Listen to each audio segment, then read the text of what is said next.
D'utiliser le cheval comme moyen, si on veut, comme médium pour travailler des objectifs, nous vient du fait que c'est impressionnant pour les enfants. Ils ont affaire à développer une approche, une confiance en eux.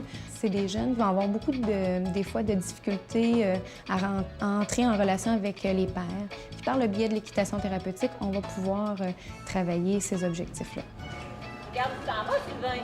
En 99, à la demande de notre employeur qui nous a demandé d'élaborer un programme d'équitation thérapeutique, on a identifié la clientèle, les besoins de la clientèle, et puis on a établi des ententes avec l'ITA de la Pocatière, nous permettant, une fois par mois, de venir avec un groupe de 10 jeunes pour des séances d'équitation thérapeutique. Chacun des jeunes, dans le cadre de l'activité, a besoin d'un accompagnateur. Et nous, pour améliorer la qualité des services, on a mis sur pied une formation en équitation thérapeutique pour assurer une prestation de qualité. La formation est composée de la partie technique équine, toutes les connaissances du cheval, et elle est composée évidemment aussi de toutes les connaissances en lien avec la clientèle. OK, faut que tu pousses, là. Go! Pousse! Passe ta jambe, oui, oui. Wow! Là, C'est ça faire. fait un meilleur effort. Bravo! Si on parle de thérapie, de rééducation avec le cheval, il faut avoir ces deux aspects-là, l'aspect équitation puis l'aspect aussi thérapeutique. Je vais avoir à observer mon client en groupe, à observer son fonctionnement au niveau de ses habiletés sociales.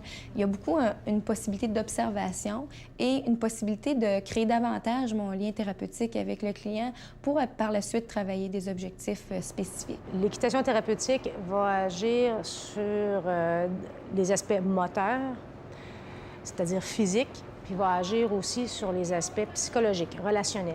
J'ai un client qui bénéficie des services en équitation thérapeutique. J'ai pu voir de gros progrès, justement, en lien avec son affirmation. Il est arrivé ici, il était très timide, il communiquait peu. Pour faire ses demandes, soit à l'intervenant, soit au cheval, il n'y avait rien qui passait.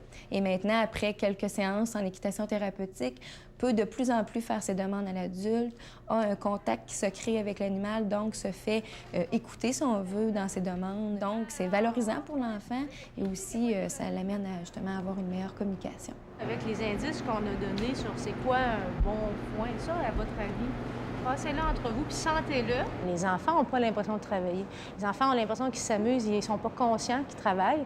Alors, on a des résultats. C'est assez puissant comme méthode du fait que ça se fait dans le plaisir. On va avoir à utiliser des ballons, on va avoir à utiliser des cerceaux, des cônes. Donc, il y a beaucoup de couleurs, il y a plein d'objets qui peuvent être surexcitants pour les chevaux. Donc, ça prend des chevaux qui sont calmes puis qui se laissent quand même bien manœuvrer pour que le jeune qui peut avoir, par exemple, un petit peu une hyperactivité, peut agir un peu plus de façon impulsive. Bon, mais le cheval est quand même en contrôle. Faire de l'équitation thérapeutique, c'est être éducateur à temps plein, puis c'est être aussi en contact avec le cheval, puis profiter de tout le potentiel du cheval.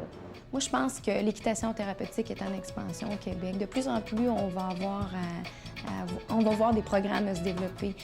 C'est certain que c'est pas fait encore. On a à travailler fort, on a à démontrer les bienfaits, mais je pense que maintenant, là, de plus en plus, le réseau de la santé peut voir là, les bienfaits de l'équitation thérapeutique.